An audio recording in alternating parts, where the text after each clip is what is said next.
اعوذ باللہ من الشیطان الرجیم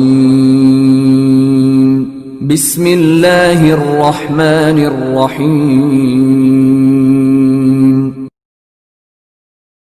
فرمایا کہ میں جو روزے رکھتا تھا نا اللہ کے لیے، اور گرمی کی شدت میں بھوک اور پیاس برداشت کرتا تھا اللہ کی خاطر، وہ لذت اب مجھے کبھی بھی محسوس نہیں ہوگی۔ قبر میں جنت کی نعمتیں تو ملیں گی، مگر اپنے محبوب کے لیے بھوک اور پیاس برداشت کرنا، اس نعمت سے ہمیشہ کے لیے محروم۔ بعض لوگوں کی عبادت اللہ ایسی آنکھوں کی ٹھنڈک بنا دیتے ہیں کہ انہیں حور و رنگ میں وہ مزہ نہیں آتا جو عبادت میں آتا ہے۔ ایک بزرگ کا جب انتقال ہونے لگا تو انہوں نے کہا ان کو نماز میں اتنا مزہ آتا تھا، جیسے نبی نے فرمایا نا قرۃ عینی فی الصلاۃ، میری آنکھوں کی ٹھنڈک اللہ نے نماز میں رکھی ہے۔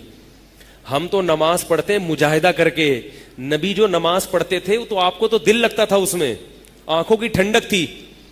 تو بعض اہل اللہ ایسے ہوتے ہیں کہ ان کو عبادت کا ایسا چسکا لگتا ہے اللہ کے لیے عبادت کرنے کا کہ وہ اس پر پریشان ہوتے ہیں کہ جنت میں اللہ نے عبادت کیوں نہیں رکھی۔ تو ایک بزرگ کہنے لگے کہ میرا جب انتقال ہوگا اور قبر میں کوئی حور آئے گی تو میں اسے کہوں گا بی بی یہ مصلی بچھا، ٹھیک ہے نا، یہ مصلی بچھا، خود بھی نماز پڑھ اور مجھے بھی اللہ اللہ کرنے دے۔ وہ تو ابھی حور دیکھی نہیں ہوگی نا انہوں نے، وہ ممکن ہے جب حور دیکھ لیں تو کہیں ٹھیک ہے پڑھیں گے، لیکن تھوڑا ٹھہر کے پڑھیں گے ضرور۔ بہرحال ان کا ایک جذبہ تھا، نماز ان کی آنکھوں کی ٹھنڈک تھی۔ تو وہ کہہ رہے میں تو کیا کہوں گا مصلی بچھا۔ اور یہ صحابہ کے ساتھ ہوئے واقعات۔ ایک صحابیہ نبی صلی اللہ علیہ وسلم کے پاس آئیں، عرض کیا کہ یا رسول اللہ میری شادی ہوئی، میں دلہن بن کے اپنے شوہر کے کمرے میں گئی ہوں، جوان ہوں، مگر میرے شوہر میری طرف آنکھ اٹھا کے نہیں دیکھتے۔ کیا کرتے ہیں؟ وضو کیا، مصلی بچھایا، پوری رات نماز میں گزار دی، اور صبح سحری کے وقت سحری کھا کے روزہ رکھ لیتے ہیں۔ وہ یہ سمجھیں کہ شاید یہ نامرد ہیں، یہ ان کو عورت کی طرف حاجت نہیں ہے۔ نبی صلی اللہ علیہ وسلم کے پاس آئیں، عرض کیا کہ یا رسول اللہ میرے شوہر ایسا کر رہے ہیں۔ آپ نے ان کے شوہر کو بلایا، پتہ چلا کہ ایسا نہیں ہے، نامرد نہیں ہے۔ پھر آپ نے ان کو ترغیب دی کہ تم پر تمہاری بیوی کا بھی حق ہے اور اپنی جان کا بھی۔ لیکن آپ صحابی کا جذبہ دیکھو، دلہن بیٹھی ہوئی ہے مگر مزہ کس میں آ رہا ہے؟ نماز میں مزہ آ رہا ہے، روزے میں مزہ آ رہا ہے۔ وہ تو اللہ کے نبی نے تنبیہ کی تو پھر بیوی کو وقت دینا شروع کیا۔ تو یہ وہ لوگ تھے جو عبادت کی لذت پہچان چکے تھے۔ ایک بہت بڑے تابعی تھے، ان کا جب نکاح ہوا ہے تو جب نکاح ہوا تو جو پہلی رات تھی، رات گزرنے کے بعد جو دلہن کے بھائی تھے وہ اپنے بہنوئی سے ملنے کے لیے آئے۔ وہ بھی تابعی تھے، وقت کے بہت بڑے محدث تھے۔ ملنے کے لیے آئے، اپنی بہن سے حالات پوچھے کہ بھئی شوہر کو کیسا پایا تم نے؟ تو انہوں نے کہا کہ شوہر نے پوری رات کیا کیا ہے؟ نماز۔ پوری رات کس میں گزار دی؟ نماز میں گزار دی۔ تو یہ تم نے کیا کیا؟ کہ جب میں نے دیکھا یہ نماز پڑھ رہے ہیں تو میں نے بھی وضو کر کے، وہ بھی اس زمانے کی نیک خاتون تھی، آج کی ہوتی وہیں سے نکل جاتی، بھائی یہ تو بندہ ہی ٹھیک نہیں ہے، یہ تو مولوی سے میری شادی ہو گئی، ٹھیک ہے نا۔ ہم نے کہا جب یہ نماز پڑھ رہے ہیں تو میں بھی نماز میں لگ گئی پوری رات۔ تو بہنوئی سے پوچھا بھائی یہ کیوں؟ بہن ہم نے رخصتی کر کے اس لیے دی ہے کہ تم نمازیں پڑھو ساری رات، اس کو بھی تو وقت دو۔ تو انہوں نے کہا میں جب کمرے میں آیا تو میں نے دلہن دیکھی خوبصورت، اور دلہن کا خوبصورت کمرہ سجا ہوا جو ایک ہی دفعہ زندگی میں انسان دیکھتا ہے، اس کے بعد ترس جاتا ہے بیچارہ، ٹھیک ہے نا، دیکھنے کے لیے۔ اس کے بعد جو گھر کی حالت ہوتی ہے وہ آپ خود جانتے ہیں کیا ہوتی ہے۔ بچوں کے پیمپر جگہ جگہ پڑے ہوئے ہوتے ہیں اسی کمرے میں، ادھر بھی بچے نے اپنی مائنے بچھائی ہوئی ہیں، ادھر بھی مائنے بچھائی ہوئی ہیں۔ خیر، تو وہ کہتے ہیں کہ میں جب کمرے میں آیا اتنا خوبصورت میں نے سجا ہوا، کنوارے تھے، جوان تھے، اور اتنی خوبصورت دلہن دیکھی تو مجھے خیال آیا کہ جب یہ دنیا میں اللہ نے لذت کا ایسا سامان رکھا ہے تو جنت میں کیسا ہوگا، اور جنت کی حور جس کو اللہ نے بنایا ہے ہمارے لیے اور اس کے کمرے کو اللہ نے سجایا ہے وہ کیسا ہوگا۔ تو میں اس کی لالچ میں نماز پڑھنے لگا اور اللہ سے دعا مانگنے لگا کہ اللہ اس جنت سے مجھے محروم نہ کرنا۔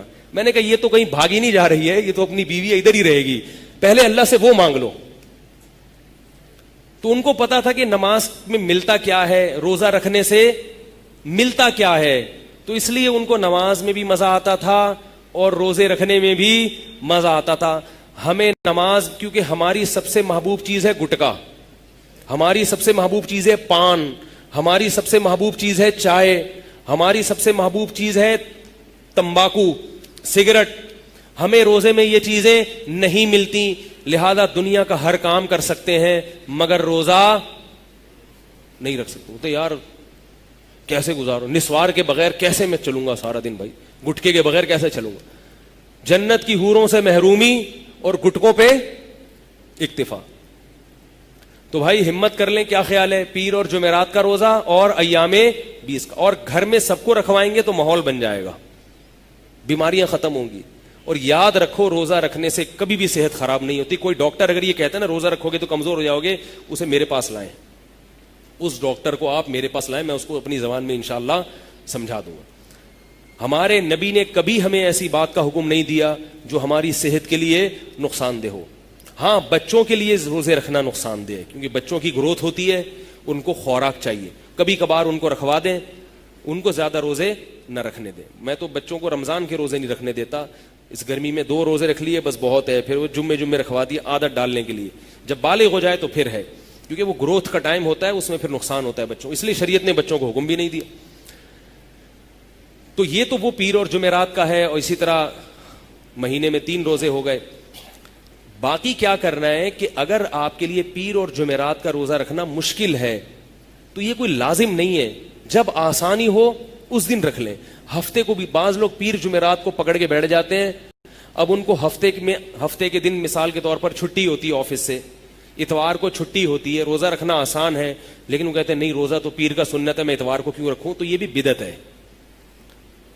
یہ سوچ کیا ہے, بدعت. ہمارے نبی صلی اللہ علیہ وسلم پیر جمعرات کا اہتمام کرتے, مگر عائشہ فرماتی ہیں کہ آپ صلی اللہ علیہ وسلم کا کوئی خاص دن نہیں تھا.